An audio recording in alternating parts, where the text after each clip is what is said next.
Let's Talk Diz, a show that gives you everything you need to know to help make your Disney vacation as magical as can be in just about 20 minutes. I'm your host, Jeff Coviello. With me each week is Disney Master Sandy from Easy Diz by Instant Impressions Travel Services. Sandy, how you doing this week?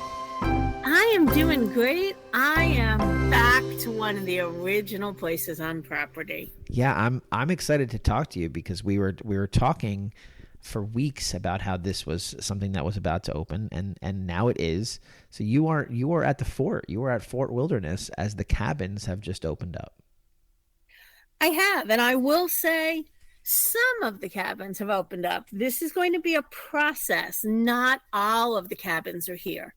And our listeners are probably saying, hey, Jeff, hey, Sandy, there have been cabins at Fort Wilderness for a long time. Yes, we're aware. What are you talking about? We're aware of that, yes.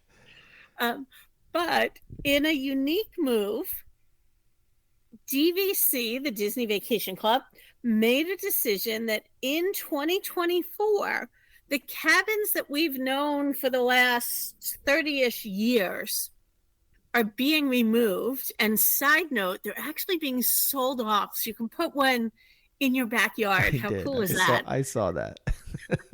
And they are putting in new cabins, which I will say they are similar but different, which is very confusing for me. Right. But cabins that are part of the Disney Vacation Club.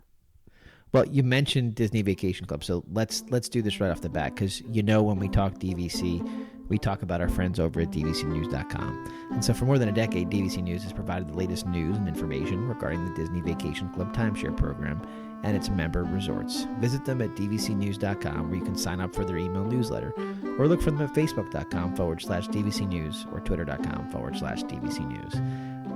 Big thing for me in our house as we're DVC members. I know you are as well. So the opportunity to add this to the portfolio was exciting.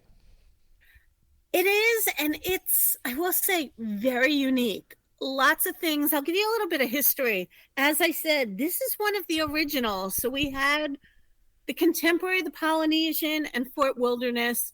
You're probably all tired of hearing me tell the story how many moons ago, back in the 70s, my family camped, I use that with quotations that you can't see, in an RV that was up on concrete blocks, and we stayed here. And years later, they found that the RVs had asbestos. They removed them. That's when the cabins came in. And then, as I said, they made the decision to switch from the cabins that we've known to this new sleek design and turn them from regular Fort Wilderness cabins to Disney Vacation Club cabins. And before you turn me off, if you're not a Disney Vacation Club member, you can still stay in these cabins and other DVC rooms by paying cash and booking through a travel agent or booking right on Disney.go.com. So just because it's part of that Vacation Club portfolio doesn't make it off limits to anybody. But they are new. They are new cabins that have been that are being and that have been installed on the property. The old ones, as you mentioned, have been removed. These are brandy new, and interestingly, I will admit, I kind of thought they'd, truck in these prefab things and smack them down and build the deck around them.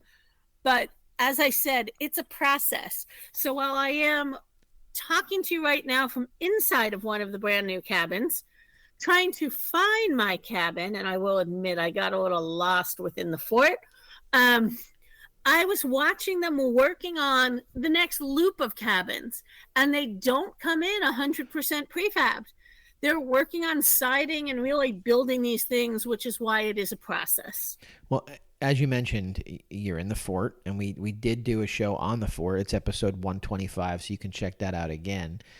That's why we're revisiting it, though, is that these cabins are coming in, and they're new. It's a new addition, a refurbishment, so to speak, of that property. Correct. And so there's still 20 camping loops. There's still 6 cabin loops. And it's a big change, though, because of the way that these new cabins are coming in. It's going to change a lot of things and really make it worth a lot of clients who might not have considered staying here might want to listen carefully and think about it now. So, when we talk about Disney Vacation Club and their options, there's always a lot of choices, right? We've broken those down every time we've talked about a specific show, but these are a very specific type of vacation style. So give us the laydown of what they actually have. You're right. It is unique. And I think you're going to hear me use the words unique and different so many times this episode, because that's what I keep coming back to. There's only one other Disney Vacation Club property that doesn't have choices, and that was the Polynesian when they put in all of those studios. Right. This resort doesn't have choices. It just has the cabins, which technically they're classifying as a one bedroom. And I thought it was actually kind of funny when I arrived and I was looking over at the end table in the living room. There was an ad for the cabin. And I'm like, wait a minute, I'm already here.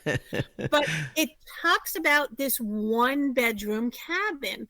And if you've ever stayed in a DVC one bedroom or thought about staying in a DVC one bedroom, one of the hallmarks to that is that it has a washer dryer.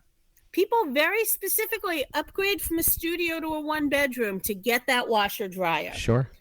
And this is the first time that we're seeing a one bedroom without a washer dryer. And so I think that's a big point.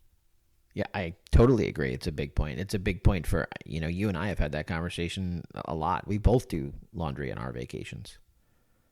It is true. But again, there's going to be things we're going to talk about that are unique in a positive way. Unlike every other resort where your room has a neighbor and you're in a building, whether it has interior, exterior hallways, you've got neighbors that you're attached to.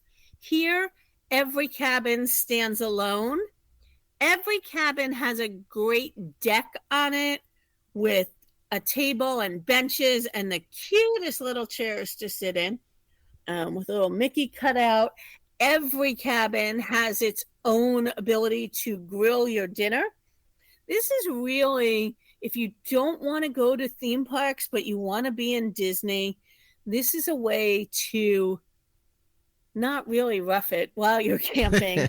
Enjoy the great outdoors, enjoy the peace of Disney, and do things like the pool and biking and activities. And maybe even if you're here summer of 24, head to Disney Springs, check out the drone show, do all kinds of things without going into the theme park that bring you back to the basics of vacationing.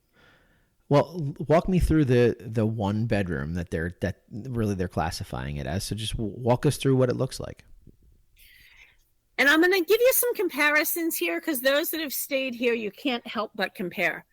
So the opening to the cabin is obviously along that balcony that we were just talking about on that big deck. It's got two large glass double doors, and one of them actually opens like a regular door versus a sliding door. And you come in right into your kitchen. Full kitchen like we're used to in a one bedroom. Full-size refrigerator, freezer, stove, dishwasher, microwave, lots of cabinets. All of your pots and pans are going to be included. Dishes, silverware. And again, because we're in the wilderness, not any kind of cup. We've got mason jars. Nice. The kitchen flows right into the living area. And that's where these rooms are going to sleep 6. So that's got the Murphy bed that we've really come to love in a lot of the resorts on property, not just the DVC. That pull-down queen bed where they've done a lot of work to make some great art. On this one in particular, outside of the bed, you've got a picture of Mickey pulling his camper, getting ready to go on vacation. Pull down that queen bed and you've got, it says, see you in the morning at Fort Wilderness, a picture of Mickey in his hammock and Pluto sleeping, Chip and Dale sleeping up in a tree, their camper all set. And again, for those that don't love that pull-out sofa, a Murphy bed is not a pull-out sofa. I love the Murphy it's great. beds. It's totally great. It's one piece, so you don't get that awkward, uncomfortable fold that you have from a sofa bed that's been used 9,000 times. No sleeping on a rod, essentially, that goes across your back. That is correct. All right, so that's the living space. I love they've incorporated some of our old school characters in there. And what about the master bedroom? So that's going to be off to the left at the far end. And again, if you stayed in the cabins before, the master bedroom didn't move. They just reoriented it, which threw me for a loop when I first walked in. Yeah. So when you walk in the door along the first wall, you're going to have a dresser with a nice large screen TV, as well as an open closet. And by open, there's no curtain, no door, but a little bit of hanging space. Okay. Queen bed, that nice raised bed that we've gotten accustomed to, where you can put your suitcases underneath. And again, it's a little bit of a unique master in my mind, but very much the same style that they had here before. Because in addition to the queen bed, you've got a set of bunk beds. And they really designed these well. They are beyond adorable. Cute little ladder going up. There's a great scene painted on the wall. There's a light within each bunk. They've got a great little throw pillow with kind of the concept that you earn badges for camping like a scout and all these different badges that they could have earned. Cute. And then to decorate the kind of barn look that the bunks are staying in, they've put up 4 different paddles like you would take to row a canoe, since we can go canoeing here at the fort. And each paddle is themed for a character. So there's a red, black, and yellow one for Mickey, a red and white with some polka dots for Minnie, one that is clearly Donald, and one that is Pluto. They've done a lot of that kind of subtle work throughout. Again, because it's a new resort building, everywhere, especially obviously the bedroom next to both sides of the bed, regular outlets, USB outlets, USC outlets, and of course, Hey Disney on our night table here. Can't be without that. Well, we can't possibly talk about a new space without talking about the bathroom. Those are the things that you need to talk about. You have something to say about a bathroom every single time we do one of these shows. Tell me about the bathroom. I do. The bathroom is at the absolute far end of the cabin. So again, those of you that are picturing the old cabin in your mind, thank God they've redone this bathroom. And they've moved it from kind of the back third of the cabin that was next to the bedroom all the way across the living room and kitchen to the very front. They've got a sink outside of the bedroom, which you all know I love. Those of you with families, it's great to have somebody be able to brush their teeth and use a mirror that's not impeded by anybody showering or going to the bathroom. The mirror is awesome. It's set up to look like kind of a slice of a tree trunk. Again, all of that wilderness theming. The bathroom itself has a huge sink with counter. I love when there's actually space to put your things down. One of the other things we've seen them do lately is a pull-out stair so that little kids can actually reach the sink. Yeah. Genius. Sure. Love it. Not hard, but something that they finally put in. Above the bathroom toilet, there is, again, some great art. It's all different fishing lures. There's about 8 of them, but not your typical fishing lure. Each one of them is themed like a Disney character. Of course. I have a shower in my cabin. I am told some of them have bathtubs. And there are also handicap accessible cabins. So that's going to impact the inside of your cabin, but also every cabin has their own mini parking lot. It's the right size for 1 car and 1 golf cart. And then it's 4 steps up to get to your deck and then to your main door. But if you book an accessible cabin, it's 2 ramps to make your way up. So definitely make sure you get the right kind of accommodations. So the standard ones do not have that, though. Correct. Standard ones are going to be 4 steps up to get to your deck. Okay. So listen, we've talked about Disney Vacation Club a lot on this show. not this necessarily this episode, but in the history of our show, this is the 18th Disney Vacation Club property. Can you believe it? It's bonkers. It's bonkers, especially when we've bought in like as long ago as I feel like I have. It just feels like it's a huge number. Right. When I bought in, I was at the second or third Disney Vacation Club property. I mean, who would have thought there'd be 18 of them? And I'm going totally off script here. But for those wondering, the majority are at Walt Disney World. There's 2 in Disneyland, 1 in Ulani out in Hawaii, and then 2 not affiliated with any theme park as well. 1 in Hilton Head, South Carolina, and 1 in Vero Beach. So 18 amazing opportunities. So, but that's my question to you, right? There's so many different properties. How does this one compare to the other listings that you just mentioned? It is so different. Okay, well, how? I mean, we've said unique and different about 1 million times. So struggling on this one. I've asked a lot of questions. I've tried to read a lot of things about it. I talked to a lot of people at the settlement depot, the check-in spot. Normally, prior to these cabins, prior to it being Disney Vacation Club, if you listen to our old episode on Fort Wilderness, I talked about it having the most unique check-in of any resort on property. Right. Because a lot of people staying here are driving their large motorhomes in. Mm-hmm. So when you arrive on property, you get through security, you have 2 choices. You can either go in front of you to what I describe as toll booths without a roof, because you don't even have to get out of your motorhome to check in. Right. It is by far the smallest lobby anywhere on property. There's very little space to the lobby. I would say that definitely like a 1-bedroom villa has more space than this whole lobby. And I'll include myself in this. DVC members consider this home. They like to talk to each other. They like to talk to the people who work here. They like to gather at different spots.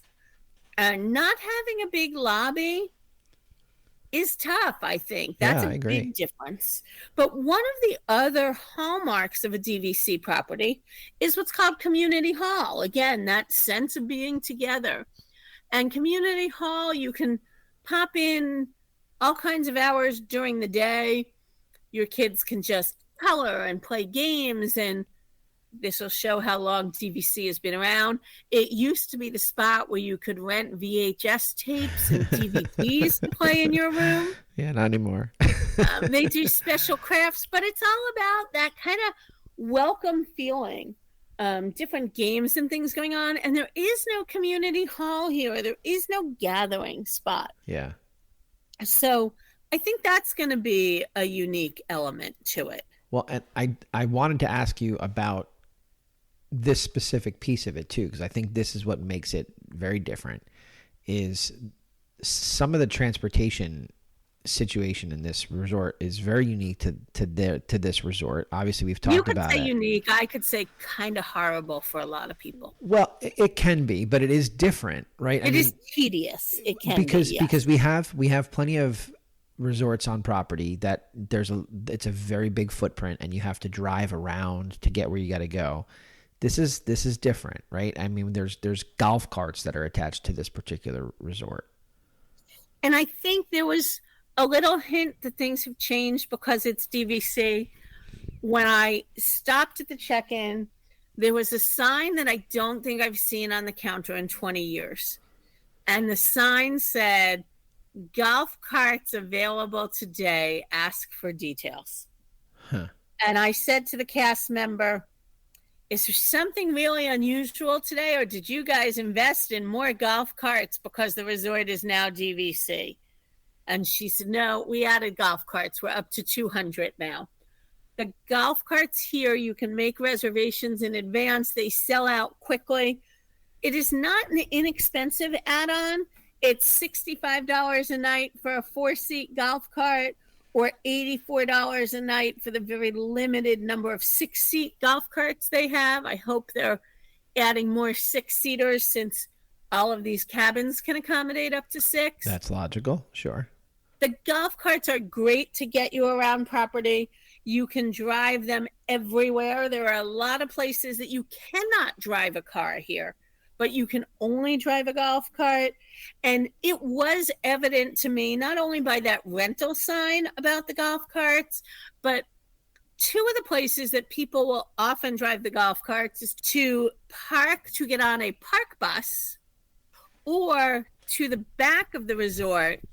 Either you're going to Hoop-de-Doo, you're going to the quick service, or you're going to the boat launch over to Magic Kingdom. And in both of those areas, I saw that they made substantial effort in clearing more land and making more golf cart parking. So it's clear that they expanded that fleet and expect a lot more people to be using them. Okay, good to know. The one thing I wanted to ask you about before we say goodbye tonight is that you mentioned that even though it's a Disney Vacation Club resort, it's still available to be booked for cash. So I'd like to talk a little bit about the value that comes with being someone who chooses to stay there and paying cash. You know, I looked at it in a lot of different ways. We know that obviously families of 4 can stay anywhere on property. Families of 5 have more limited options. And then when you get into 6 or more, you're either looking at maybe 2 connecting rooms at a value or moderate, you're looking at a suite at Art of Animation, or larger rooms elsewhere on property. Right. And 6 in a suite at Art of Animation is very popular. And so I looked at this as kind of the comparison to that. And I'll be honest, it's a tough comparison, because one of the things I love about Art of Animation is you have a second full bath.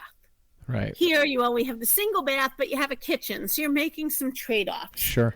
But here's where I think you're going to see the big difference. And I pulled a couple of random nights, and generally what I found is that the cabin is about $45 more per night than a suite at Art of Animation. Okay. So the kitchen might save you the $45, but here's where I think the real value came in. The new cabins, and for 2024, you may be able to rent a new cabin or an old cabin. So there's a really important distinction here. The new cabins only, because they are DVC, are now considered a deluxe resort. So it's going to mean 2 things. Yeah. When discounts come out, deluxe resorts, if it's what we call that tier discount, deluxe resorts get a bigger discount than values. That means that actually the cabin is going to be less expensive than Art of Animation. But the other big thing is there are 2 nights a week where deluxe resorts right now get extra magic evening hours. Mm-hmm. It's a great opportunity to get on Tron, Guardians, Galactic Rewind, and all those other popular favorites that you wouldn't get at a value or a moderate resort. So if I took out Art of Animation out of the running, the next option that holds 6, you'd have to go to a 2-bedroom at DVC, which is going to be a lot more money, or there are 12 rooms at Beach Club that hold 6 people. How crazy is that? They're deluxe rooms. Sure. So remember I said $645 a night for the cabin, $1,100 at Beach Club. That's a big difference. That's a big difference. Sure. Square footage wise, the cabin's going to be bigger than the Beach Club room. Yeah. But now I'm going to go back to what I said before. They're calling this a 1-bedroom. And technically it is. There's a door, it closes, it's a bedroom. Sure. But when I look at the 1-bedrooms elsewhere in the Disney Vacation Club portfolio, the cabins are just over 500 square feet. The other 1-bedrooms are 700 to 940 square feet. Mm. Now, that doesn't count the outside area, which you don't have elsewhere. So it all comes back to everybody loves something different. And Sure. This one has a lot of great things to offer. Well, I'm thrilled that you got a chance to get down there. Before we say goodnight, is there anything that we haven't covered before we say goodbye? We are told that some of the cabins are going to be pet friendly, so that's always a bonus. That is cool. Well, listen, I am good friends with a family that takes their RV down and they do the fort, and we've had conversations about meeting them. This is a really fun way to possibly do that. So I appreciate you taking the time to go down there, experience it as it's reopening, so to speak, because they are a new part of this resort that is reopening. Thank you so much for doing it, and enjoy the rest of your week. You too. That's a wrap this week on Let's Talk Diz. If anyone you know could benefit from this or any show, please share, have them like, and subscribe. And don't forget to reach out to the folks at Easy Diz by Instant Impressions Travel Services for any Disney destination planning. Make it a great week, and as always, keep making memories.